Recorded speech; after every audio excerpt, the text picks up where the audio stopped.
চলে আসছি আমার ছোট্ট রাফসানের জন্য কেনাকাটা করতে। এটা কোথায় বলেন তো, কেউ গেস করতে পারেন কিনা? আর এইখানে আসছি, এইখানে হচ্ছে বাচ্চাদের খুব সুন্দর সুন্দর ড্রেস পাওয়া যায়। আমার রাজের জন্য অনেক কেনাকাটা করছি এইখান থেকে, তাই আমি জানি এখানে আমার রাফসানের জন্য সুন্দর সুন্দর ড্রেস পাওয়া যাবে, তাই চলে আসলাম। বাবুল নাগেই না, বাবু তো নাগে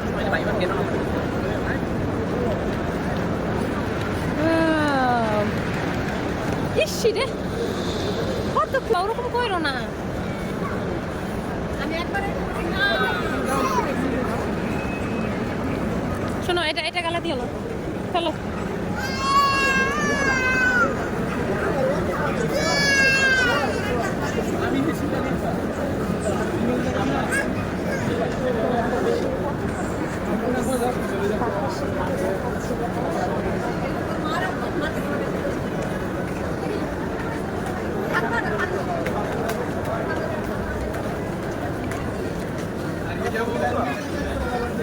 এই যে কেন আছে বাবা, এই জায়গা এই জায়গা এই জায়গা যা দেখা হবে।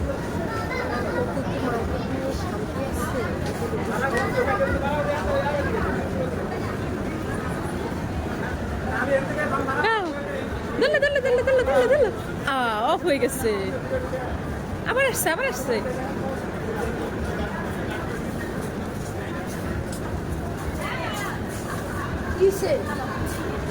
আসো আসো আসো আসো, হয়েছে আসো। তাকে মার্কেটে নিয়ে গেলে সব সময় এরকম মাতব্বরি করে, ছোট্টবেলা থেকে, একেবারে ছোট থেকে। ছোটবেলা একবার জুতা কিনতে গেছিলাম, আমার একেবারে জ্বালাই দিছিল, আর নেই নাই অনেক দিনের মধ্যে।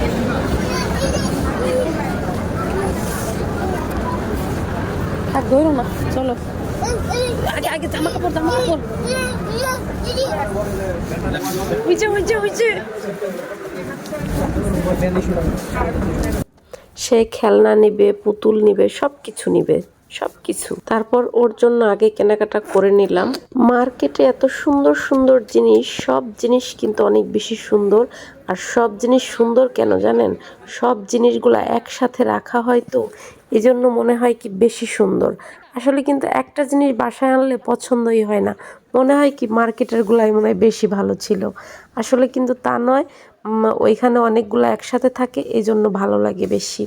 তারপর অনেক কেনাকাটা, অনেক কিছু, মানে যা দেখি তাই কিনতে মন চায়। মনের যে কি হইছে আল্লাহ মাবুদ সেই জানে। তারপর শপিং করার শেষে একটু খাওয়া দাওয়া করলাম এখানে।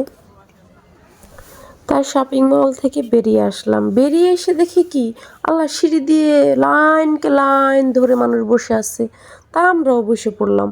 আমার তো মানে খুব ক্লান্ত লাগছিল, তাই আমি বললাম কি আমার বোনকে, প্রিয়াঙ্কা এই জায়গায় বসে পড়, একটু রেস্ট করি আমরা।